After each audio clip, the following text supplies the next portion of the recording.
Vivez la passion du football avec le Saint-Raphaël, créateur de réception. Ravat, rêver, réaliser.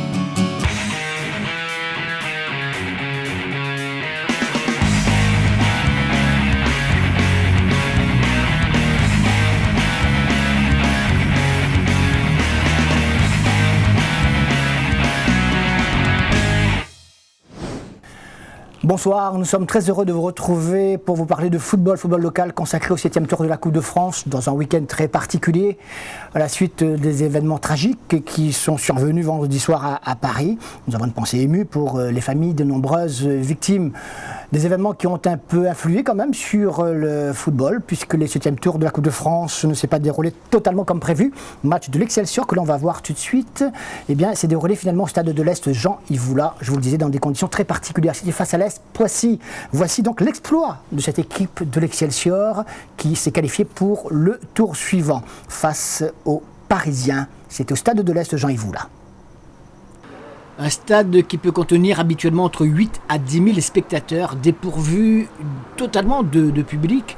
Seule la presse était autorisée à assister à cette rencontre entre deux équipes qui se découvraient quelque peu. On écoute les premières réactions de ces conditions très particulières. Mais on est obligé de le jouer, ce match-là, dans les conditions... Après... En tant que coach. Non, personnellement, non, c'est la première fois non plus. C'est la première fois et c'est dommage que ça soit à l'île de la Réunion parce que les supporters réunionnais ne méritent pas ça. Tout le monde s'attendait à ce match-là. Tout le monde avait pris ses billets, préparé l'organisation pour faire la fête et tout ça.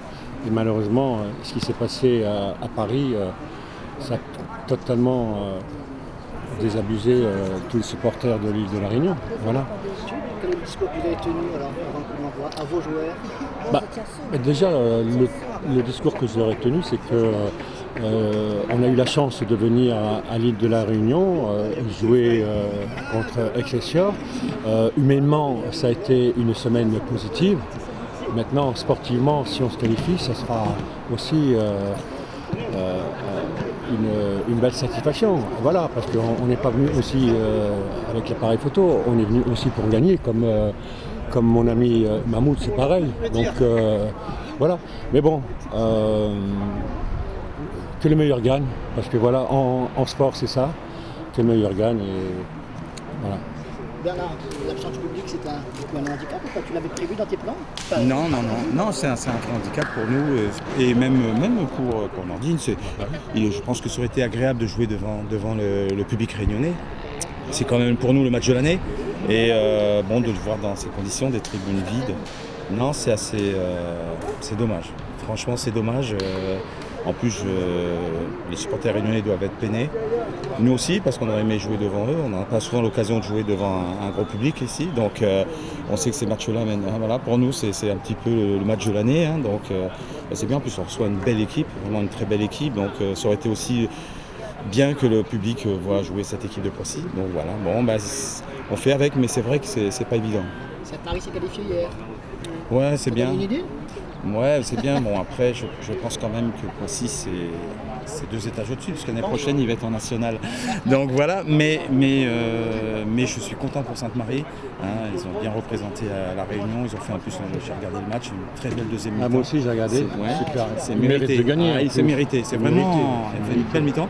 Et tant mieux, félicitations à Sainte-Marie. Et si on pouvait, mais ça va être un gros challenge. Et si on pouvait les rejoindre, ce serait fantastique. Les visiteurs choisir jaune, bleu. C'est votre couleur. Vous avez perdu. Quel côté vous voulez? On va changer alors. On changera de côté. Parfait. Tout d'envoi pour vous. Bon match à vous. Bon match. Comment les autres photographes. Une photo de famille qui restera en bonne place dans l'album de tous ces joueurs. En jaune, vous l'avez bien compris, l'équipe de l'AS Poissy et tout de blanc vêtu, les tangos, les joueurs de l'Excelsior. Une minute de silence juste avant le coup d'envoi d'une première mi-temps qui ne marquera pas totalement les esprits au niveau du jeu. Très peu d'occasions, une équipe quand même de l'Excelsior qui a été surprise de prendre quelquefois le jeu à son compte et surtout de se créer quelques petites occasions d'ouvrir le score. face à un adversaire hiérarchiquement supérieur qui aurait pu à son tour donc prendre le jeu avec des joueurs relativement expérimentés. Eh bien, ça n'a pas été le cas. C'est surtout l'Excelsior qui a fait meilleure impression au cours de cette première mi-temps et qui a donc mené au point. Mais en football, vous le savez, ça ne compte pas. 0-0 donc à la pause. Ah, je crois que mon équipe a fait une super première mi-temps. C'est juste dommage un petit peu dans les 20 derniers mètres. On a loupé quelques contrôles faciles où on aurait pu enchaîner par des frappes.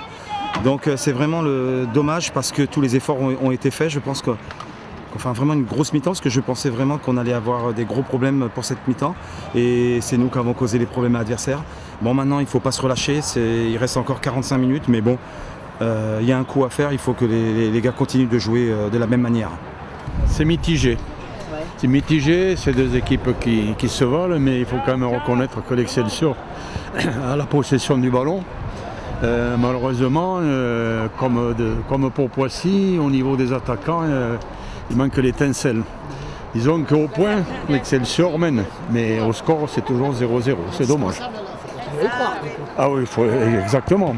Alors si j'établis déjà une comparaison par rapport au match que j'ai vu hier entre Saint-Lô et Sainte-Marienne, disons que jusqu'à maintenant, je me suis plus régalé du match que j'ai vu hier à la télé que cette première mi-temps aujourd'hui au Stade de l'Est. Mais il reste une deuxième mi-temps et je pense que quand même une des deux équipes va faire la décision.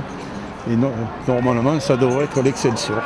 Ce qui nous vaudrait deux équipes au 8e tour. Mais on n'en est pas encore là. Mais il y a de l'espoir, Il y a de l'espoir, Alex, effectivement, parce que dès le retour des vestiaires, on verra une deuxième mi-temps avec deux occasions franches pour l'équipe saint-josephoise contre une pour l'équipe parisienne. D'abord celle de l'Excelsior sur ce corner, une tête à bout portant pratiquement de Farid Azem, claqué en corner par Sébastien Renaud, le gardien de l'équipe de Poissy. Faisal Zagar qui cède sa place à Mohamed El Madagri et une équipe de Saint-Joseph qui va avoir l'occasion de marquer ce but avec précisément sur sa première balle touchée. Mohamed El Madagri très actif également dès son entrée, tout comme Jardine Adouane qui a bien occupé, notamment en première mi-temps, tout le flanc droit qui a posé quelques soucis à cette équipe parisienne. L'équipe parisienne qui, avec son numéro 10, Rayas Fabien, va trouver une solution dans la toute dernière minute pour son joueur côté droit. Et finalement, ça passe au-dessus. L'Excelsior qui aurait pu tout perdre à ce moment-là, 89e minute, mais on reste là 0-0, on a droit aux prolongations. Difficile ou pas? Oui, difficile dans le rythme, parce qu'il fait chaud, il fait lourd. Mais après, dans le jeu, je pense qu'on a assez maîtrisé le jeu, donc j'espère que ça va payer là, pendant les prolongations. On a quand même eu quelques occasions. Eux, ils n'en ont eu qu'une à la fin où ils auraient pu. Mais c'est vrai qu'on aurait pu tuer le match là, sur quelques occasions. Ouais, bah là, c'est vrai que c'est un bon match. C'est un match avec de l'intensité. Donc, là, on a fait les 90 minutes. Maintenant, il va falloir assumer le reste. Tout est possible. Ouais, tout est possible. Le match, il est ouvert, donc il va y avoir des buts. Maintenant, c'est les prolongations. Je crois que les deux équipes ont prenait un beau football. Les deux équipes se valent. Donc maintenant, on va arriver au penalty. Pas encore. Pas encore, mais après prolongation. Mais bon, c'est un beau match. Voilà. Encore 2 fois 15 minutes donc avec l'arbitre central, M. Stina et ses deux assesseurs, M. Droll et Waro. Didier Ringuin étant le dernier. Arbitre, le 4e. Écoutez le discours de Bernard Mabou. Avant les prolongations. Par contre, je vais vous demander, les gars, attention. Dans un match comme ça, c'est difficile au niveau changement. Il faut, si on a inquiétude qui me le dit, je change. Ok? Si on peut, on y va. Là, on a besoin, hein, attention. Ok? Les gars, 30 minutes, on lâche pas maintenant. Vous avez fait trop d'efforts, les gars. Message reçu 5 sur 5 dès la 2e minute de prolongation sur retournée de Farid Azem, renvoyé par le gardien qui n'arrive pas à maîtriser cette balle, qu'il relâche. Et il y a Mohamed El Madagri dans le coin pour marquer le but vainqueur, le but de la qualification, le but de l'exploit pour cette équipe de l'Excelsior, avec également au sein de cette attaque un Jean-Michel Fontaine qui s'est démené, qui a beaucoup pesé sur cette défense de l'équipe de l'AS Poissy, pourtant avec des gabarits costauds, une véritable garde noire derrière, 4 joueurs, et puis un penalty qui sera sifflé pour une faute qui nous a échappé pour l'équipe de Poissy, l'occasion d'égaliser, mais regardez, Mickaël Grandin est là. Et c'est lui qui donc va permettre à son équipe de tenir exploit du gardien, pourtant qu'il n'avait pas toujours été titulaire, c'est vrai, au cours des dernières semaines. Il a été décisif lors de ses dernières titularisations, au point que Bernard Mahmoud l'a cette fois mis dans la cage pour assurer ses partenaires. Il l'a fort bien réussi. Donc c'est lui qui permet à l'équipe de Saint-Joseph de conserver ce résultat à la mi-temps des prolongations. L'Excelsior mène par 1-0. Et puis en seconde mi-temps des prolongations, évidemment, l'AS Poissy ne peut pas se contenter de rester sur ce score. Ils n'ont pas fait 10 000 km pour repartir tête basse. Il faut qu'ils tentent tout pour le tout. Encore 15 minutes. 15 minutes également à l'Excelsior pour résister. Les dernières consignes de Kourichi, le coach de cette équipe de l'AS Poissy. Et pourtant, il y aura des espaces pour l'équipe de Saint-Joseph avec ce tir de Jean-Michel Fontaine, une première fois repoussé par le gardien Sébastien Renaud. Une deuxième frappe de Jardine Edouane. On en restera finalement là. 1-0. L'Excelsior résiste et l'Excelsior se qualifie malgré cette nouvelle tentative arrêtée encore une fois par Mickaël Grandin, le gardien de l'Excelsior. Les 2 minutes de arrêt de jeu seront interminables pour le banc de Saint-Josephois. On a tendu notre micro. Écoutez ces échanges.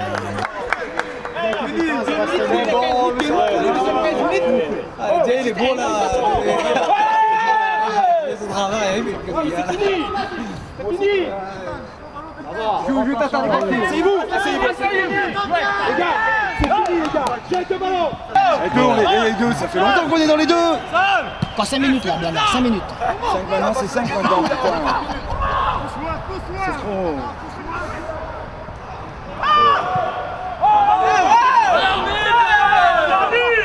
Oh, c'est fini.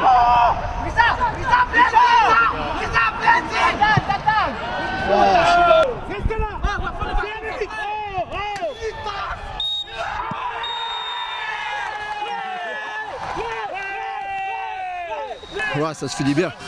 On avait à cœur de gagner ce match, vraiment pour la saison compliquée qu'on a eue. On a eu une saison très difficile, très difficile même. Aujourd'hui, on était entre joueurs, on était entre nous, on a fait le déplacement. On a été solidaires sur le terrain. C'est la victoire d'un groupe avec le coach adjoint, avec les dirigeants qui sont là. On a gagné, voilà, c'est la victoire d'un vestiaire. C'est pour ça que je suis content, surtout pour ça. C'est bien. Ouais, non, c'est cool, c'est bien pour le club, c'est bien pour la ville. C'est un penalty, on sait jamais ce qui peut arriver. Je pars du bon côté, voilà, c'est fait, c'est cool, très bien. Maintenant on va profiter et on a une bonne semaine qui nous attend en métropole après bientôt. Au bon moment, oui. Allez. Tu tentais le coup? Je suis un attaquant, j'ai toujours été attaquant, j'ai toujours senti ces petits trucs, ces petits coups, ces ballons relâchés. Surtout que je dis ça. Il fait faute de main là. Il fait faute de main parce que j'ai vu le trou. Quand on a chauffé notre gardien première mi-temps, avant le match, j'ai dit putain mais c'est quoi ces trous qu'il y a là? J'ai dit si un ballon est là c'est fini. Et je sais pas, j'ai eu l'instinct, le ballon il arrive comme ça. Au lieu qu'elle contrôle comme ça, je crois qu'elle lui arrive sur le bras, ça fait qu'elle gicle vers l'avant et je sens le coup et je marque. C'est bien, on va aller faire un tour en France. Oui, beaucoup de déceptions parce qu'on n'était pas venu là en vacances, on n'est pas venu s'amuser, on n'a pas profité du paysage, on est vraiment venu pour se qualifier avec une expérience dans un autre pays que le nôtre. Maintenant, voilà, on n'a pas mis les ingrédients qu'il fallait. L'Excelsior a été meilleur dans l'envie, dans l'abnégation. Et puis et voilà, c'est ce qui donne aujourd'hui une qualification de cette équipe. Avec de très bonnes individualités. Leur capitaine et le numéro 9 nous ont fait assez de mal dans l'entrejeu et dos au jeu. Donc voilà, ils méritent leur qualification et on part par la petite porte. Malgré tout, vous avez joué à votre niveau habituel ou alors vous avez des regrets à ce niveau-là? Ah non, on a énormément de regrets. On a joué en deçà de ce qu'on produit d'habitude. On joue le haut de tableau, je disais, de CFA. Aujourd'hui, on était une équipe médiocre de DH, voire de CFA2. Donc voilà, non, c'est juste l'envie, le contexte qui a été difficile avec les drames qui se sont produits en France. On a été très touchés parce qu'on est parisiens, parce qu'on a des proches qui étaient dans les coins touchés par les drames de ces derniers jours. Donc voilà, on a eu du mal à dormir, on a eu du mal à préparer le match ces 2 derniers jours. Mais c'est pas des excuses, hein, ils méritent leur qualification. Oui, c'est sûr, belle soirée. Après, c'est vrai qu'on aurait aimé partager ça avec le public réunionnais parce que gagner un match comme ça, je pense que c'est un exploit. Toute l'équipe a fait les efforts, on était solidaires. En face, il y avait une grosse équipe et sur la fin, là, c'était dur de tenir les dernières minutes, mais tous ensemble, on a réussi à relever le challenge, quoi. Sur ce match, on a l'impression que l'Excelsior s'est retrouvé. Oui, c'est vrai, on s'est dit que c'était une belle aventure à jouer, il fallait vraiment se serrer les coudes et on voulait continuer encore plus loin, quoi. Donc là, c'est chose faite, on attend impatiemment le tirage mardi, je crois, c'est ça. Globalement, vous ne l'avez pas volé cette... Non, je crois qu'on a fait vraiment un très très gros match. Et franchement, on a eu plus d'occasions qu'eux. Et on a mis ce but qu'on méritait. Et on a réussi une très très grosse performance sur cette équipe de Poissy. C'est une très très grosse équipe. Et la performance aujourd'hui me réjouit parce que les gars ont été formidables. Ils se sont battus comme des lions. Et voilà, après il y a un petit regret, c'est de ne pas pouvoir partager et communier avec le public. Voilà, une performance comme ça, et puis se retrouver comme ça isolé, il y a un petit point de regret. Franchement, c'est difficile de ne pas partager, de communier. Je pense que tout le public réunionnais aurait été heureux pour nous. Et je pense que ça manquera quand même. Un huis clos, c'est quand même quelque chose de spécial.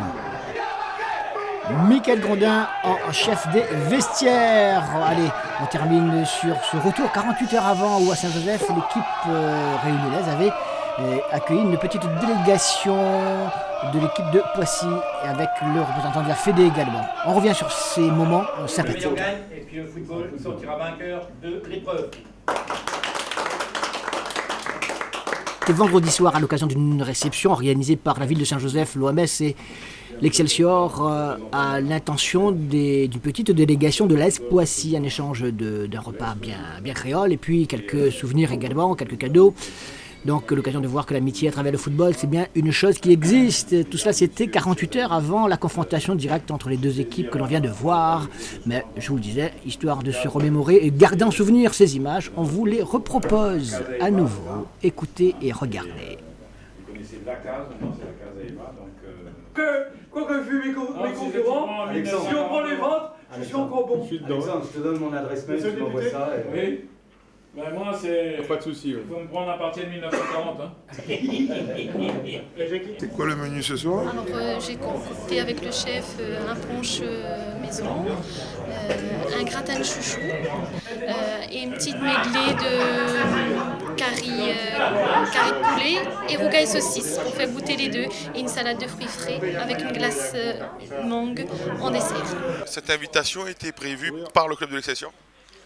Oui, et visiblement même par le président de l'OMS, Clément Gérard, qui est un amoureux du sport et qui a été aussi président de l'Excelsior et qui est juste derrière moi. Et je pense que cette initiative n'est pas la première, puisqu'à chaque fois qu'on a eu l'occasion de rencontrer des clubs métropolitains, c'était le cas pour Quimper, etc., on a eu des exercices du même genre. Et donc je pense que c'est convivial et ça permet, comme on sait que le sport est un moyen d'ouverture sur le monde, de recueillir et d'accueillir surtout des frères de l'Hexagone dans cet exercice où le tirage au sort a joué tout simplement sa partie. Je pense que c'est bien. Monsieur le député maire, qu'est-ce qu'il ne faudra pas louper justement par rapport à Concarneau l'année dernière? Que les joueurs se rendent compte que ça se joue sur un match et que là on n'est pas dans une recherche de régularité et qu'il y a une équipe qui est réputée supérieure à nous. Je crois que si on est conscient du challenge, on peut livrer un très très bon match et dans ce cas c'est du 50-50, c'est le terrain qui prime. Écoutez, c'était une magnifique soirée. Vous savez, la Coupe de France pour moi c'est quelque chose de magique. C'est une épreuve qui permet de réunir les clubs amateurs, les clubs pros et les clubs ultramarins. Donc il y a beaucoup de convivialité et je suis très heureux de découvrir cette année la Réunion après avoir découvert déjà d'autres îles, d'autres régions outre-mer. Justement, vos fonctions par rapport à ce match-là, ça va être quoi, la Réunion? Alors la fonction, c'est bien sûr, je suis délégué de la rencontre, mais bon, après, j'ai 4 arbitres et j'ai un délégué adjoint de l'île de la Réunion. Donc moi, je sais que en Coupe de France, tout se passera toujours bien, il n'y a jamais d'incident. C'est le sport qui sort vainqueur et c'est le plus important. Donc voilà, mon rôle, c'est d'être dans la tribune, d'être aux côtés des élus de la Ligue, des politiques, et que tout se passe dans le meilleur des mondes. Vous avez un pronostic pour ce match? Je n'ai jamais de pronostic, surtout pas en Outre-mer, parce que l'Outre-mer est très costaud, notamment l'île de la Réunion, je sais qu'ils sont très costauds. J'ai déjà vu des matchs du club de Tampon en Alsace, dont je suis originaire, dont je suis vice-président de la Ligue d'Alsace. Donc moi je ne ferai aucun pronostic, parce que la Coupe de France est magique. Poissy est pour gagner. Clairement, Poissy n'est pas venu là pour faire du tourisme. Nous ambitionnons cette année une montée en nationale et une carrière en Coupe de France. Donc nous savons que ça va être un match très très difficile, qui va jouer sur quelques détails. Donc ce match n'est absolument pas gagné pour Poissy et on s'attend vraiment à un match très très très compliqué, surtout que nous ne disposons pas de notre effectif total. On a un certain nombre de valeurs sûres de l'équipe qui sont aujourd'hui restées sur le continent, soit suspendues, soit blessées. Donc en fait ça va être un match, je pense, très très équilibré, qui va jouer encore une fois sur quelques détails. Donc on espère revenir avec une issue favorable, mais même si on devait être battu, on retiendra quand même de ce passage de la Réunion l'accueil exceptionnel que nous avons reçu de la part des dirigeants d'Excelsior. Allez Poissy, l'Excelsior. Allez Poix. Allez football. Allez football. Allez football, ouais. Encore à Poix, c'est ça. De toute façon, dimanche. Il y avait du public dans le stade de Saint-Lô pour la qualification, brillante qualification exploit de cette Sainte-Marienne samedi soir en Basse-Normandie pour le 8e tour de cette Coupe de France. On va voir des images de France Télévisions de cette qualification exploit donc des Sainte-Mariens face aux joueurs de Saint-Lô. C'est tout de suite. Une minute de silence a été observée par l'ensemble des joueurs et des spectateurs présents dans ces tribunes du stade de Saint-Lô qui accueillait ce 7e tour de la Coupe de France avec tout de bleu vêtu, l'équipe de Sainte-Marie emmenée par son capitaine Giovanni Mdoima. Une équipe sainte-marienne qui n'avait pas de complexe et qui s'était bien préparée pour ce rendez-vous, qui était normalement chaussée comme il le fallait sur cette pelouse particulièrement grasse. Et puis il y a eu les expériences passées où cette Sainte-Marienne il y a quelque temps avait également réussi, en tout cas failli réussir l'exploit. La leçon a été retenue notamment par le coach Fred Bachelier qui a mis en place le dispositif qu'il fallait pour contrer cette équipe de CFA2, 3e de son groupe actuellement, de toute façon hiérarchiquement supérieure, sur sa pelouse en plus, devant c'est vrai une des tribunes où il y avait beaucoup de créoles du coin, beaucoup de réunionnais, et puis cette sympathique photo où les deux équipes se sont mélangées pour une photo souvenir. Donc dans un excellent état d'esprit, cette rencontre a pu se dérouler. Ce succès des équipes sainte-mariennes, évidemment, n'a pas été volé, même si au cours de la première mi-temps, il y a eu quelques actions intéressantes pour l'équipe de Saint-Lô, mais Sainte-Marie a attendu son heure, bien organisé, bien en place. Il n'a pas été véritablement en danger avec un Rudy Pounosami qui n'a pas été très très sollicité. Et puis tout s'est déclenché au retour des vestiaires, alors qu'il y avait quelques bons coups à jouer. Les consignes données dans les vestiaires par le coach ont été suivies à la lettre. Et dès la 56e minute du match, une balle partie depuis le camp sainte-marien, avec un coup franc qui a donné ce corner, Bourabia, une combinaison pour un ballon laissé à Giovanni Mdoima, qui reprend de voler cette balle contrée qui va se loger dans la lucarne des buts du gardien de Saint-Lô. 1-0 juste avant l'heure de jeu. La grande joie, vous le voyez, des supporters et supportrices de Sainte-Marie. Regardez cette combinaison, et c'est le capitaine Mdoima qui frappe dans un paquet de joueurs où il y a malheureusement pour lui un adversaire, un joueur de Saint-Lô qui dévie cette balle hors de portée de son gardien. 1-0, et puis alors que les Sainte-Mariens avaient le match en main à ce moment-là, avaient retrouvé leurs automatismes, leur collectif, un ballon qui circulait parfaitement bien. Ils ajoutent un deuxième but à la suite de cette longue balle, longue transversale. Et très actif également Gladisson qui garde ce ballon pour Bourabia qui joue côté droit pour Banyaya qui passe son défenseur et finalement se fait faucher à l'entrée de la surface de réparation. L'arbitre n'hésite pas un seul instant à siffler le penalty. On joue depuis maintenant 60 minutes dans cette rencontre. 60 minutes et la possibilité pour Gladysson de marquer le deuxième but et mettre son équipe définitivement à l'abri. Il ne va pas s'en priver. Il prend un contre-pied parfaitement comme il le faut. Le gardien métropolitain, 2-0. La Sainte-Marienne se qualifie brillamment pour le 8e tour de cette Coupe de France. Il ne se passera ensuite plus rien. En tout cas, plus rien d'important dans cette rencontre. Les Sainte-Mariens qui ont maîtrisé l'ensemble du match, mais surtout la dernière demi-heure pour conserver ce résultat et donc revenir à la Réunion avec beaucoup de bonheur. Il y a des bonheurs, heureusement aussi, de temps en temps. Et ils seront le 5 ou le 6 décembre à la Réunion, au stade de l'Est probablement, pour jouer le prochain tour contre une autre équipe métropolitaine qui sera désignée au cours d'un tirage au sort qui aura lieu la semaine prochaine. Gladysson, le deuxième but Sainte-Marie, 2-0. Sainte-Marie l'a en l'air, la Réunion l'a en l'air. Nouvel exploit des footballeurs réunionnais. Bravo, bravo les gars. Il y a beaucoup de surprises, donc ne pas perdre. Comme chaque 11 novembre, l'Est-Bretagne organise son traditionnel tournoi réservé aux 13 ans. On n'y a pas échappé, c'était la 12e édition la semaine dernière. Et le vainqueur s'appelle Saint-Gilles, l'école de football de Saint-Gilles, en finale face à la Jeanne d'Arc. Une édition rondement menée encore une fois.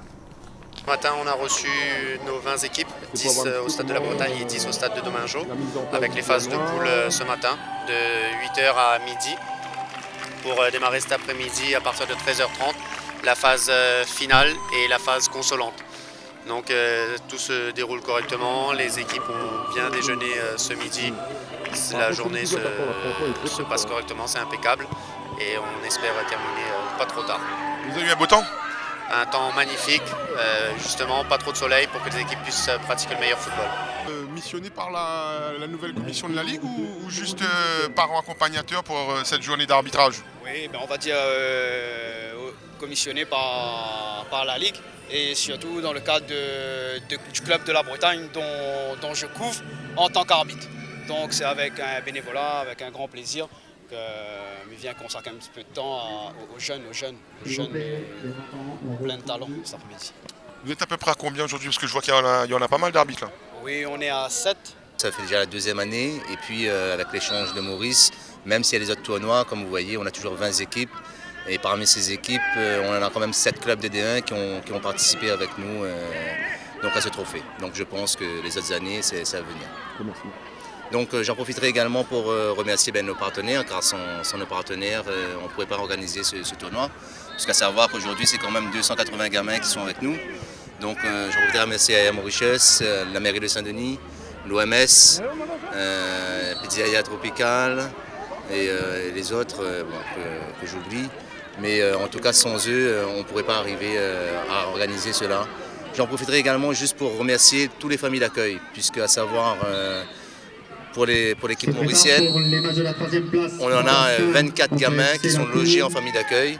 Donc c'est surtout sans eux qu'on ne pourrait pas les loger cette année. Également tout le staff, quand je dis le staff de la Bretagne, c'est toute l'équipe technique, tous les dirigeants et tous les bénévoles et parents qui sont là sur cette journée d'aujourd'hui.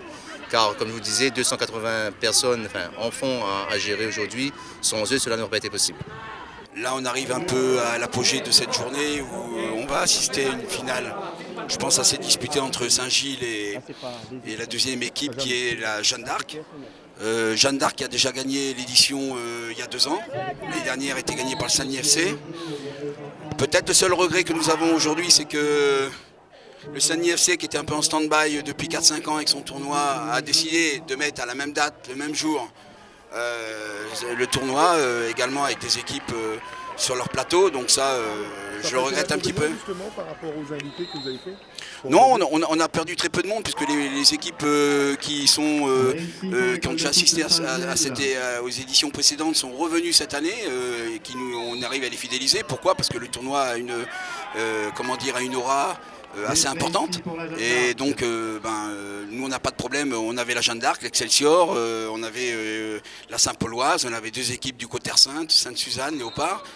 On arrive à mettre un plateau quand même assez important en espérant dès l'année prochaine, avec un budget un peu plus important, puisque on monte en Super D2 logiquement On attend les décisions de la Ligue réunionnaise de football, mais du comité directeur. Mais bon, si on monte en Super D2 avec un budget plus conséquent, je pense qu'on pourra faire venir une équipe de métropole et une équipe malgache. C'est déjà prévu, donc il n'y a pas de souci particulier.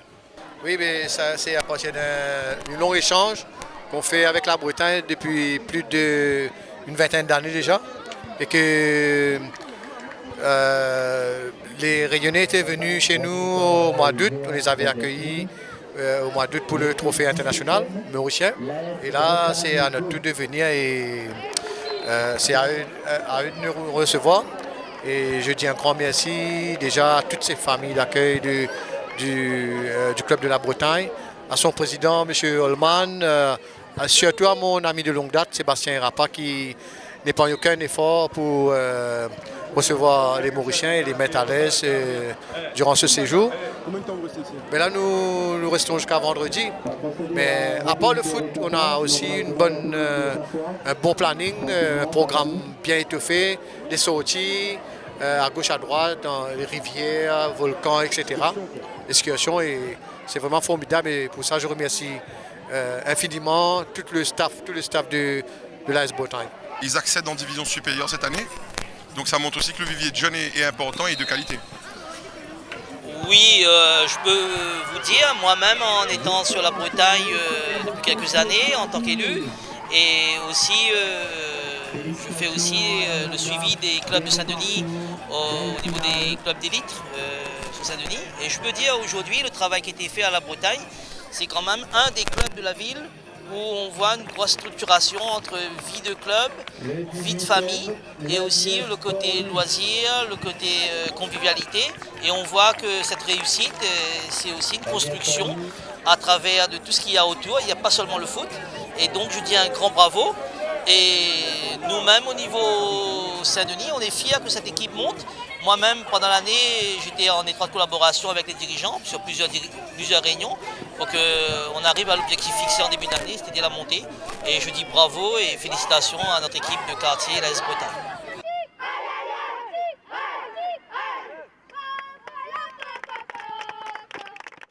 La semaine prochaine, retour du championnat avec la 21e journée et la possibilité du sacre officiel de la Saint-Pierroise qui reçoit l'USB. Regardez le programme. Saint-Pierroise USB, Excelsior Jeanne d'Arc, CDFA Capricorne, Bras-Fusil Petite-Île, Saint-Pauloise Saint-Louisienne et Marsouin Sainte-Marienne. Et puis en deuxième division régionale, avant-dernière journée également, ce sera la 25e, Saint-Philippe Sainte-Suzanne, Auxerre Léopard entre deux, AGS Ouest AF Saint-Louis, Piton Saint-Leu Saint-Denis Football Club, Aviron Co-Saint-Pierre, Monaco Ligne Paradis, Grand-Bois. 3 bassins. Voilà, on se retrouve dimanche prochain à 13h, puis lundi soir à 21h pour vous parler de football, encore du football réunionnais 9-7-4 foot. Passez une excellente semaine malgré tout ce qui s'est passé et au week-end prochain. Salut!